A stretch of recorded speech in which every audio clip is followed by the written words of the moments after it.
ಸಾಮಾಜಿಕ ಜಾಲತಾಣಗಳಲ್ಲಿ photos viral ಆಗಿತ್ತು. ಇದೀಗ ಇಲ್ಲಿ ಯಾರ್ಯಾರಿದ್ರು ಯಾರ್ಯಾರು ಇರಲಿಲ್ಲ ಎಲ್ಲವೂ ಕೂಡ ಈ ಸಿಸಿಟಿವಿಯ ಹಾರ್ಡ್ ಡಿಸ್ಕ್ನಲ್ಲಿ ಗೊತ್ತಾಗತ್ತೆ.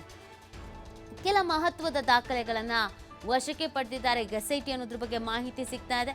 ತಿಮರೋಡಿ ಮನೆಯಲ್ಲಿ ದಾಖಲೆಯನ್ನ ವಶಕ್ಕೆ ಪಡೆದ ಎಸ್ಐಟಿ ಮಹತ್ವದ ದಾಖಲೆಗಳನ್ನ ವಶಕ್ಕೆ ಪಡೆದು ಮಹಾಜರನ್ನ ಮಾಡಲಾಗಿದೆ. ಆರೋಪಿ ಚಿನ್ನಯ್ಯ ಇರ್ತಿದ್ದ ಕೊಠಡಿಯಲ್ಲಿ ಶೋಧ ಮಾಡಲಾಗಿದೆ. ಚಿನ್ನಯ್ಯ ಬಳಸ್ತಾ ಇದ್ದ ವಸ್ತುಗಳನ್ನು ವಶಕ್ಕೆ ಪಡೆದಿದ್ದಾರೆ ಎಸ್ಐಟಿ ಅನ್ನೋದ್ರ ಬಗ್ಗೆ ಮಾಹಿತಿ ಸಿಗ್ತಾ ಇದೆ. ತಿಮರೋಡಿ ನಿವಾಸದಲ್ಲಿ ಕೆಲವು ಮಹತ್ವದ ದಾಖಲೆಗಳನ್ನು ವಶಕ್ಕೆ ಪಡೆಯಲಾಗಿದೆ ಅನ್ನೋದ್ರ ಬಗ್ಗೆ ಮಾಹಿತಿ ಸಿಗೋದ್ರ ಜೊತೆಗೆ ಚಿನ್ನಯ್ಯ ಈ ತಿಮರೋಡಿ ಮನೆಯಲ್ಲಿ ಸ್ಟೇ ಆಗಿದ್ದ, ಅಲ್ಲೇ ಉಳ್ಕೊಂಡಿದ್ದ ಅನ್ನೋದನ್ನು ಕೂಡ ಹೇಳಲಾಗ್ತಾ ಇದೆ. ಚಿನ್ನಯ್ಯ ಯಾವ ರೂಮ್ನಲ್ಲಿದ್ದ, ಯಾವೆಲ್ಲ ವಸ್ತುಗಳನ್ನು ಬಳಕೆ ಮಾಡ್ಕೊಳ್ತಿದ್ದ, ಅಲ್ಲಿ ಯಾವೆಲ್ಲ ವಸ್ತುಗಳನ್ನು ಯೂಸ್ ಮಾಡ್ತಾ ಇದ್ದ, ಆ ವಸ್ತುಗಳನ್ನು ಕೂಡ ವಶಕ್ಕೆ ಪಡ್ಕೊಳ್ಳಲಾಗಿದೆ ಅನ್ನೋದ್ರ ಬಗ್ಗೆ ಸದ್ಯಕ್ಕೆ ಮಾಹಿತಿ ಸಿಗ್ತಾ ಇರೋದು. ಮಹತ್ವದ ದಾಖಲೆಗಳು ಅಂತಂದರೆ ಏನು ದಾಖಲೆ, ಯಾವ ದಾಖಲೆ, ಅದು ಕೂಡ ಮುಖ್ಯ ಆಗುತ್ತೆ ನೋಡಿ. ಇಡೀ ತಲೆಬುರುಡೆ ಪ್ರಕರಣ ಅನ್ನೋದು ಪ್ರೀ ಪ್ಲ್ಯಾಂಡ್, ಮುಂಚಿತವಾಗಿಯೇ ನಿರ್ಮಿತವಾಗಿದ್ದು ಅನ್ನೋದನ್ನು ಸಹ ಹೇಳಲಾಗ್ತಾ ಇದೆ. ಹಾಗಾಗಿ ಇದರಲ್ಲಿ ತಿಮರೋಡಿ ಮಾತ್ರ ಇದ್ದಾರೋ, ಬೇರೆಯವರು ಇದ್ದಾರೋ, ಯಾರ್ಯಾರು ಇನ್ವಾಲ್ವ್ಮೆಂಟ್ ಇದೆ, ಯಾರೆಲ್ಲ ಸೇರ್ಕೊಂಡು ಮಾಡಿದ್ದಾರೆ, ಇದೆಲ್ಲವೂ ಕೂಡ ಮುಖ್ಯ ಆಗುತ್ತೆ. ಈ ಕಾರಣಕ್ಕೇನೆ ತನಿಖೆ ಸೂಕ್ತ ರೀತಿಯಲ್ಲಿ ಆಗಬೇಕು, ತನಿಖೆ ಆದ ನಂತರ ಗೊತ್ತಾಗಲಿದೆ ಅಂತ ಹೇಳಲಾಗ್ತಾ ಇತ್ತು. ಈ ಬಗ್ಗೆ ಮತ್ತಷ್ಟು ಮಾಹಿತಿಯನ್ನು ನೀಡ್ತಾರೆ ನಮ್ಮ ಪ್ರತಿನಿಧಿ ಆದಿತ್ಯ ಲೈವ್ನಲ್ಲಿ ಜಾಯ್ನ್ ಆಗ್ತಾ ಇದ್ದಾರೆ. ಆದಿತ್ಯ, ಇಡೀ ಪ್ರಕರಣದ ದಿಕ್ಕು ಬದಲಾಗ್ತಾ ಇದೆ. ಇಲ್ಲಿವರೆಗೂ ಬುರುಡೆ ಗ್ಯಾಂಗ್ ಅಂತ ಹೇಳಲಾಗ್ತಾ ಇದ್ರು, ಯಾರ್ಯಾರು ಇದ್ದಾರೆ ಅನ್ನೋದನ್ನು ಕನ್ಫರ್ಮ್ ಆಗಿ ಹೇಳಲಾಗ್ತಿರ್ಲಿಲ್ಲ. ತಿಮರೋಡಿ ಮನೆ ಮೇಲೆ ಈಗ ಸ್ಥಳ ಮಾಜರಿಗೆ ಅಂತ ಕರ್ಕೊಂಡು ಹೋಗಿದ್ದಾರೆ, ಕೆಲವು ಮಹತ್ವದ ದಾಖಲೆಗಳನ್ನು ಸೀಸ್ ಮಾಡಿದ್ದಾರೆ ಅನ್ನೋದಾದ್ರೆ ಇಡೀ ಪ್ರಕರಣದ ಹೈ ಡ್ರಾಮಾ ಸ್ಕ್ರಿಪ್ಟ್ ಅಲ್ಲೇ ಶುರು ಆದಂಗೆ ಕಾಣಿಸ್ತಾ ಇದೆ. ಏನೆಲ್ಲ ಮಹತ್ವದ ದಾಖಲೆಗಳು ಸಿಕ್ಕಿದೆ ಅನ್ನೋದ್ರ ಬಗ್ಗೆ ಅಂದಾಜೇನಾದ್ರೂ ಇದೆಯಾ ಆದಿತ್ಯ? ನೀತಿ ಹೌದು, ಸರಿಸುಮಾರು 2.5 ಗಂಟೆಗಳಿಂದ ಮಹೇಶ್ ಶೆಟ್ಟಿ ತಿಮರೋಡಿ ಅವರ ನಿವಾಸಗಳಲ್ಲಿ ಈಗ ಎಸ್ಐಟಿ ಶೋಧವನ್ನು ತೀವ್ರಗೊಳಿಸಿದೆ. ಪ್ರಮುಖವಾಗಿ ಇವತ್ತು ಮಹಜರು ಪ್ರಕ್ರಿಯೆಯನ್ನು ಮಾಡ್ತಾ ಇದ್ದಾರೆ. ಅಂದರೆ ಆತ ಎಲ್ಲಿ ಆಶ್ರಯವನ್ನು ಪಡೆದಿದ್ನೋ ಅಲ್ಲಿ ಆತನ ದಾಖಲೆಗಳು, ಆತನಿಗೆ ಸಂಬಂಧಪಟ್ಟಂಥ ಮೊಬೈಲ್ ಇದೆ, ಮೊಬೈಲ್ ಬಹಳ ಮುಖ್ಯವಾಗುತ್ತೆ. ಯಾಕಂದರೆ ಇನ್ ಕೇಸ್ ಆತ ಹೇಳಿದ ರೀತಿಯಲ್ಲೇ ಇದೊಂದು ಕಟ್ಟುಕತೆಯಾಗಿದ್ದರೆ, ಅದು ಬುರುಡೆ ಕತೆ ಅನ್ನುವಂಥದ್ದು ಸಾಬೀತು ಮಾಡಬೇಕು ಅಂತ ಇದ್ದರೆ ಆತನ ಮೊಬೈಲ್ ಬಹಳ ಅವಶ್ಯಕವಾಗುತ್ತೆ. ಆತನನ್ನು ಮೊದಲು ಈ ಪ್ರಕರಣ ಸಂಬಂಧ ಯಾರು ಆತನನ್ನು ಕಾಂಟ್ಯಾಕ್ಟ್ ಮಾಡಿದ್ರು ಮತ್ತು ಅದೊಂದು ಆಂಡ್ರಾಯ್ಡ್ ಮೊಬೈಲ್ ಅನ್ನುವ ಮಾಹಿತಿ ಇದೆ. ಇದಕ್ಕೆ ಸಂಬಂಧಪಟ್ಟಂಥ ದಾಖಲೆಗಳು ಏನಾದರೂ ಇದೆಯಾ ಅನ್ನುವಂಥ ರೀತಿಗೂ ಕೂಡ ಇದು ಎಸ್ಐಟಿಗೆ ಬಹಳ ಮುಖ್ಯವಾಗುತ್ತೆ. ಮೊನ್ನೆ ದಿವಸ ಯಾವಾಗ ಆತನನ್ನ ಬಂಧನ ಮಾಡ್ತಾರೋ ಅವತ್ತೇ ಆತನ ಬಳಿ ಮೊಬೈಲ್ ಅನ್ನ ಕೇಳಿದಾಗ ನನ್ನ ಬಳಿ ಮೊಬೈಲ್ ಇಲ್ಲ, ನನಗೆ ಎಲ್ಲಿ ಆಶ್ರಯವನ್ನ ಕೊಡ್ತಾ ಇದ್ರು ಅಲ್ಲೇ ಮೊಬೈಲ್, ಅಂದ್ರೆ ತಿಮರೋಡಿ ಅವರ ಮನೆಯಲ್ಲಿ ಮೊಬೈಲ್ ಇದೆ ಅಂತ ಆತ ಹೇಳಿದ್ದ. ಸೊ ಇವತ್ತು ಸರ್ಚ್ ವಾರೆಂಟ್ ಅನ್ನ ಪಡೆದು ಕೇವಲ ಮೊಬೈಲ್ ಮಾತ್ರ ಅಲ್ಲ, ಈ ಚಿನ್ನಯ್ಯನಿಗೆ ಸಂಬಂಧಪಟ್ಟಂತ ಅಗತ್ಯ ದಾಖಲೆಗಳನ್ನ ಕಲೆ ಹಾಕೋದಕ್ಕೆ ಎಸ್ಐಟಿ ಇವತ್ತು ಬೆಳಿಗ್ಗೆನೆ ಇಲ್ಲಿಗೆ ಬಂದಿದೆ. ಸುಮಾರು ಬೆಳಿಗ್ಗೆ 9:30ಗೆ ಬಂದಂತ ಎಸ್ಐಟಿ ಅವರ ಮಹಜರು ಪ್ರಕ್ರಿಯೆ ಈವರೆಗೂ ಕೂಡ ಕಂಟಿನ್ಯೂ ಆಗ್ತಾ ಇದೆ. ಈಗಾಗಲೇ ಆತನಿಗೆ ಸಂಬಂಧಪಟ್ಟಂತ ಒಂದು ಆಂಡ್ರಾಯ್ಡ್ ಮೊಬೈಲ್ ಅನ್ನ ವಶಕ್ಕೆ ಪಡೆದಿದ್ದಾರೆ ಮತ್ತು ಆತನ ಬಟ್ಟೆ ಬರೆ ಏನಿದೆ, ಆತನಿಗೆ ಸಂಬಂಧಪಟ್ಟಂತ ದಾಖಲೆಗಳು ಏನಿದೆ ಇದನ್ನು ಕೂಡ ವಶಕ್ಕೆ ಪಡಿತಾ ಇದ್ದಾರೆ. ಇದರೊಂದಿಗೆ ತಿಮರೋಡಿ ಅವರ ಮನೆಯ ಒಂದು ಸಿಸಿಟಿವಿ ಏನಿದೆ ಇದಕ್ಕೆ ಸಂಬಂಧಪಟ್ಟಂತ ಹಾರ್ಡ್ ಡಿಸ್ಕ್ ಅನ್ನ ಕೂಡ ವಶಕ್ಕೆ ಪಡೆದಿದ್ದಾರೆ ಅನ್ನುವಂತ ಮಾಹಿತಿ ಇದೆ. ಯಾಕಂದ್ರೆ ಎಸ್ಐಟಿ ಈ ತನಿಖೆಯ ಡೇ 1ಗೆ ಹೋಗ್ತಾ ಇದೆ. ಡೇ 1 ಅಂದ್ರೆ ಎಲ್ಲಿ ಯಾವಾಗ ಈ ಚಿನ್ನಯ್ಯ ಉಜಿರೆಗೆ ಬಂದ, ಆತ ಈ ತಂಡಕ್ಕೆ ಯಾವಾಗ ಕಾಂಟ್ಯಾಕ್ಟಿಗೆ ಬಂದ, ಈ ಪ್ಲಾನ್ ಯಾವಾಗ ರೂಪಿಸಲಾಯಿತು, ಈತನ ಸಂಬಂಧಿಕರಿಗೆ ಅದರ ಬಗ್ಗೆ ಏನೆಲ್ಲ ಮಾಹಿತಿ ಇದೆ, ಇವರ ಇಬ್ಬರ ನಡುವಿನ ಸಂಪರ್ಕದ ಕೊಂಡಿ ಯಾರು, ಯಾತಕ್ಕಾಗಿ ಆತ ಇಷ್ಟು ಜಾಗಗಳು ಇರುವಂತ ಸಮಯದಲ್ಲಿ ಮಹೇಶ್ ಶೆಟ್ಟಿ ತಿಮರೋಡಿ ಅವರ ಮನೆಯಲ್ಲಿ ಆಶ್ರಯವನ್ನ ಪಡೆದಂತ. ಯಾಕಂದ್ರೆ ಇವತ್ತು ಎಸ್ಐಟಿ ಅವರು ಇಲ್ಲಿಗೆ ಭೇಟಿ ನೀಡಿದ್ದಾರೆ, ಆದರೆ ಈ ವಿಚಾರ ಮೊದಲೇ ಬಹುಪಾಲು ಎಲ್ಲರಿಗೂ ಗೊತ್ತಿತ್ತು, ಬಹುತೇಕ ಎಲ್ಲರಿಗೂ ಗೊತ್ತಾಗಿತ್ತು. ಆತ ಎಸ್ಐಟಿ ಅಂದ್ರೆ ತಿಮರೋಡಿ ಅವರ ಮನೆಯಿಂದಲೇ ಎಸ್ಐಟಿಯ ಕಾರ್ಯಾಚರಣೆಗೆ ಹೋಗ್ತಾ ಇದ್ದ ಅಂತ.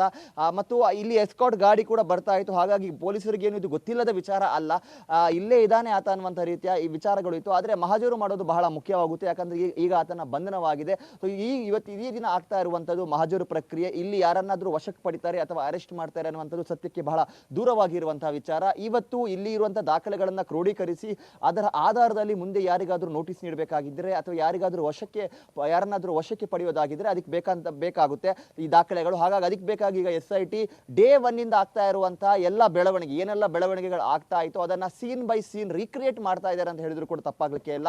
ಆತನನ್ನ ಇವತ್ತು ಇಲ್ಲಿ ಕರ್ಕೊಂಡು ಬಂದಿದ್ದಾರೆ. ಆತ ಇಂಚಿಂಚಾಗಿ ಎಲ್ಲ ಮಾಹಿತಿಯನ್ನ ನೀಡ್ತಾ ಇದ್ದಾನೆ. ನಾನು ಯಾವಾಗ ಇಲ್ಲಿಗೆ ಬಂದೆ, ನಂಗೆ ಯಾವ ರೂಮನ್ನ ಕೊಟ್ಟಿದ್ರು, ನನ್ನ ಯಾರು ಇಲ್ಲಿ ಕರ್ಕೊಂಡು ಬಂದಿದ್ರು, ಮತ್ತು ನಾನು ಎಲ್ಲಿ ಕಾಳ ಕರೀತಾ ಇದೆ ಅನ್ನುವಂಥ ರೀತಿಯಲ್ಲಿ ಅದೆಲ್ಲವನ್ನ ಕೂಡ ವಿಡಿಯೋ ದಾಖಲೀಕರಣ ಕೂಡ ಮಾಡ್ತಾ ಇದ್ದಾರೆ. ಮತ್ತು ಸೀನ್ ಆಫ್ ಕ್ರೈಮ್ ಆಫೀಸರ್ಸ್ ಕೂಡ ಸ್ಪಾಟ್ ಅಲ್ಲಿ ಇದ್ದಾರೆ, ಸೋಕೋ ಅಧಿಕಾರಿಗಳು ಕೂಡ ಇದ್ದಾರೆ ಇಲ್ಲಿ. ಯಾಕಂದ್ರೆ ಪಡೆದಂತ ಮೊಬೈಲ್ ಅನ್ನ ಸೇಫ್ ಆಗಿ ಪ್ರಿಸರ್ವ್ ಮಾಡಬೇಕಾಗುತ್ತೆ ಮತ್ತು ಅದರಿಂದ ಮುಂಚೆ ಆಗುವಂತ ರಿಟ್ರೀವ್ ಏನಿದೆ ಅದನ್ನೇನು ರಿಟ್ರೀವ್ ಮಾಡ್ತಾರೋ ಅದರಿಂದ ತನಿಖೆಗೆ ಬೇಕಾದಂತ ಮಹತ್ವದ ಸುಳಿವುಗಳು ಸಿಗುತ್ತೆ. ಈಗ ಏನು ಇದ್ರ ಹಿಂದೆ ಒಂದು ಷಡ್ಯಂತ್ರ ಇದೆ ಮತ್ತು ಸೂತ್ರಧಾರಿಗಳು ಇದ್ದಾರೆ ಅನ್ನೋದು. ಸೊ ಆ ಸೂತ್ರಧಾರಿಗಳು ಯಾರು, ಅವರ ಉದ್ದೇಶ ಏನಾಗಿತ್ತು, ಕಿಂಗ್ ಪಿನ್ ಯಾರು ಈ ಪೈಕಿ ಅನ್ನೋದು ಕೂಡ ಇಲ್ಲಿ ಬಹಳ ಮುಖ್ಯವಾಗುತ್ತೆ. ಸೊ ಚಿನ್ನಯ್ಯನನ್ನ ಎಲ್ಲಿ ಮೀಟ್ ಮಾಡಲಾಗಿತ್ತು ಮತ್ತು ಈ ಪ್ಲಾನ್ ಅನ್ನ ಎಲ್ಲಿ ಹೆಣೆಯಲಾಗಿತ್ತು ಮತ್ತು ಯಾರು ಅದರಲ್ಲಿ ಭಾಗಿಯಾಗಿದ್ರು, ಯಾರ್ದು ಸ್ಕ್ರಿಪ್ಟ್ ಇದು, ಯಾರ್ದು ಡೈರೆಕ್ಷನ್, ಇದೆಲ್ಲವನ್ನ ಕೂಡ ಕಲೆ ಹಾಕಬೇಕು ಅಂದರೆ ಆತನ ಮೊಬೈಲ್ ಕೂಡ ಬಹಳ ಮುಖ್ಯವಾಗುತ್ತೆ. ಹಾಗಾಗಿ ಆತನ ಮೊಬೈಲ್ ಈಗ SIT ಅಧಿಕಾರಿಗಳಿಗೆ ಸಿಕ್ಕಿದೆ. ಮತ್ತು ಇವತ್ತು ಮಹಜರು ಮಾಡಿದ ಬಳಿಕ ಮುಂದೆ ಏನಾದರೂ ಕಾನೂನಾತ್ಮಕ ರೀತಿಯಲ್ಲಿ ಮಹೇಶ್ ಶೆಟ್ಟಿ ತಿಮರೋಡಿ ಅವರನ್ನ ವಿಚಾರಣೆ ಕರಿಬೇಕು ಅಂದ್ರೂ ಅಲ್ಲಿ ಬಲವಾದ ಸಾಕ್ಷ್ಯಗಳು ಬೇಕಾಗುತ್ತೆ. ಹಾಗಾಗಿ ಅವರ ಮನೆಯ CC ಕ್ಯಾಮೆರಾದ ಫುಟೇಜ್ ಅನ್ನ ಕೂಡ ಪಡೆದುಕೊಂಡಿದ್ದಾರೆ. ಯಾಕಂದ್ರೆ ಮುಂದಿನ ದಿನಗಳಲ್ಲಿ ವಿಚಾರಣೆಗೆ ಹಾಜರಾಗುವ ಒಂದು ಸಂದರ್ಭ ಕೋರ್ಟ್ ಮೂಲಕ ಸ್ಟೇ ಅಥವಾ ಕೋರ್ಟ್ನಲ್ಲಿ ವಾದ ವಿವಾದಗಳಾಗುವ ಸಂದರ್ಭದಲ್ಲೂ ಕೂಡ ಸರ್ಕಾರ ಆತನಿಗೆ ಎಸ್ಕಾರ್ಟ್ ಕೊಟ್ಟಿತ್ತು, ಆತನಿಗೆ ಸಾಕ್ಷ್ಯ ಸಂರಕ್ಷಣಾ ಕಾಯ್ದೆ ಅಡಿಯಲ್ಲಿ ಪ್ರೊಟೆಕ್ಷನ್ ಕೊಟ್ಟಿತ್ತು, ಆತ ನಮ್ಮ ಮನೆಗೆ ಬರ್ತಾ ಹೋಗ್ತಾ ಇದ್ದಿದ್ದು ಈವನ್ ಪೊಲೀಸರಿಗೂ ಕೂಡ ಗೊತ್ತಿತ್ತು. ಅವರದೇ ಎಸ್ಕಾರ್ಟ್ ವಾಹನದಲ್ಲಿ ಅವನನ್ನ ಇಲ್ಲಿಂದ ಕರೆದುಕೊಂಡು ಹೋಗ್ತಾ ಇದ್ರು. ಹಾಗಾಗಿ ನಾವು ಆತನಿಗೆ ಆಶ್ರಯ ಕೊಡೋದ್ರಲ್ಲಿ ಏನು ತಪ್ಪಿದೆ, ನಾವು ಆಶ್ರಯ ಕೊಟ್ಟ ಕೂಡಲೇ ನಾವು ಅಪರಾಧಿಗಳಾಗ್ತೀವಾ ಅನ್ನುವಂಥ ರೀತಿಯಲ್ಲೂ ಅವ್ರು ಪ್ರಶ್ನೆ ಮಾಡೋ ಸಾಧ್ಯತೆ ಇದೆ. ಹಾಗಾಗಿ ಇಲ್ಲಿ ಯಾರನ್ನೇ ವಶಕ್ಕೆ ಪಡಿಬೇಕಾದರೂ ಕೂಡ, ಯಾರನ್ನೇ ವಿಚಾರಣೆಗೆ ಒಳಪಡಿಸಬೇಕಾದರೂ ಕೂಡ SITಗೆ ಮಹತ್ವದ ದಾಖಲೆಗಳು ಬೇಕಾಗುತ್ತೆ. ಅದು ಚಿನ್ನಯ್ಯನ ವಿಚಾರದಲ್ಲೂ ಕೂಡ ಅದೇ ಆಗಿತ್ತು. ಆತ ಹೇಳ್ತಾ ಇರುವಂಥದ್ದು ಸುಳ್ಳು ಅನ್ನೋದು ಮೊನ್ನೆ ಗೊತ್ತಾಗಿರೋದಲ್ಲ. ಈ ಹಿಂದೆ SIT ಅಧಿಕಾರಿಗಳಿಗೆ ಅನುಮಾನಗಳು ಇತ್ತು. ಆ ಕಾರಣಕ್ಕೋಸ್ಕರ ಅದನ್ನು ಸಾಬೀತುಪಡಿಸೋದಕ್ಕೋಸ್ಕರನೇ 17 ಜಾಗದಲ್ಲಿ ಅವರು ಉತ್ಖನನ ಮಾಡ್ತಾರೆ.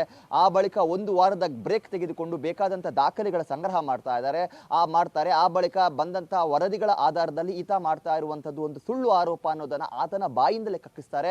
ಹಾಗಾಗಿ ಆತ ಯಾರು ನನ್ನನ್ನ ಈ ತರ ಸುಳ್ಳು ಹೇಳೋದಕ್ಕೆ ಹೇಳಿದ್ರು, ಯಾರು ನನ್ನನ್ನ ಕರೆದುಕೊಂಡು ಬಂದ್ರು, ಈ ಪ್ಲಾನ್ ಎಲ್ಲಿ ರೂಪಿತವಾಯಿತು, ನಾನು ಎಲ್ಲಿ ಆಶ್ರಯ ಪಡಿತಾ ಇದ್ದೆ, ಎಲ್ಲದರ ಬಗ್ಗೆ ಕೂಡ ಮಾಹಿತಿ ನೀಡಿದ್ದ. ಇದೆಲ್ಲ ಜಾತಕ ಕೂಡ SIT ಬಳಿಯಲ್ಲಿದೆ. ಆದರೆ ಸಾಕ್ಷ್ಯ ಬೇಕಾಗುತ್ತೆ. ಆ ಕಾರಣಕ್ಕೋಸ್ಕರ ಇವತ್ತು ಮಹಜರು ಪ್ರಕ್ರಿಯೆ, ಮತ್ತು ಈ ಪ್ರಕ್ರಿಯೆ ಇಲ್ಲಿಗೆ ಮಾತ್ರ ಸೀಮಿತವಾಗೋದಿಲ್ಲ. ಬೇರೆ ಭಾಗದಲ್ಲೂ ಕೂಡ ಮಹಜರು ಪ್ರಕ್ರಿಯೆಗಳು ನಡೆಯುವ ಸಾಧ್ಯತೆಗಳು ಕೂಡ ಇದೆ. ಯಾಕಂದ್ರೆ ಚಿನ್ನಯ್ಯನನ್ನ ಒಂದೇ ದಿನ ಎಲ್ಲಾ ದಿನ ಒಂದೇ ಕಡೆಯಲ್ಲಿ ಅವರು ಇರ್ತಾ ಇರಲಿಲ್ಲ. ಬೇರೆ ಬೇರೆ ಜಾಗ, ಗೌಪ್ಯ ಜಾಗಗಳಲ್ಲಿ, ರಹಸ್ಯ ಜಾಗಗಳಲ್ಲಿ ಇರ್ತಾ ಇದ್ರು ಆತನ ಭದ್ರತೆಯ ದೃಷ್ಟಿಕೋನದಿಂದ. ಆದರೆ ಆತ ಹೆಚ್ಚಿನ ಸಮಯವನ್ನ ಇಲ್ಲಿ ಕಳೀತಾ ಇದ್ದ ಮತ್ತು ಹೆಚ್ಚು ಸೆಕ್ಯೂರ್ ಆಗಿ ಈ ಜಾಗದಲ್ಲಿ ಆತ ಇದ್ದ ಅನ್ನುವಂಥ ಮಾಹಿತಿ ಆಧಾರದಲ್ಲಿ ಇವತ್ತು SIT ಅಧಿಕಾರಿಗಳು ಇಲ್ಲಿ ಸರ್ಚ್ ವಾರೆಂಟ್ ಅನ್ನ ಪಡೆದು ಬಂದು ತಪಾಸಣೆಯನ್ನ ಮಾಡ್ತಾ ಇರೋದು. ಇನ್ನೂ ಅನೇಕ ಗಂಟೆಗಳ ಕಾಲ ಇದು ನಡೀಲಿಕ್ಕಿದೆ. ಮಹತ್ವದ ದಾಖಲೆಗಳನ್ನ ಪಡೆದ ಬಳಿಕ ಆಶ್ರಯ ಕೊಟ್ಟವರನ್ನ ಕೂಡ SIT ವಿಚಾರಣೆ ಮಾಡಿ, ಅಂದ್ರೆ ಸ್ಥಳದಲ್ಲಿ ಅವರಿಂದ ಮಾಹಿತಿಯನ್ನ ಪಡೆದು ಅದನ್ನ ಕ್ರೋಢೀಕರಿಸಿ ಮುಂದಿನ ತನಿಖೆಗೆ ಬೇಕಾಗುವಂತಹ ಎಲ್ಲ ದಾಖಲೆಗಳನ್ನ ಸಂಗ್ರಹ ಮಾಡ್ತಾರೆ.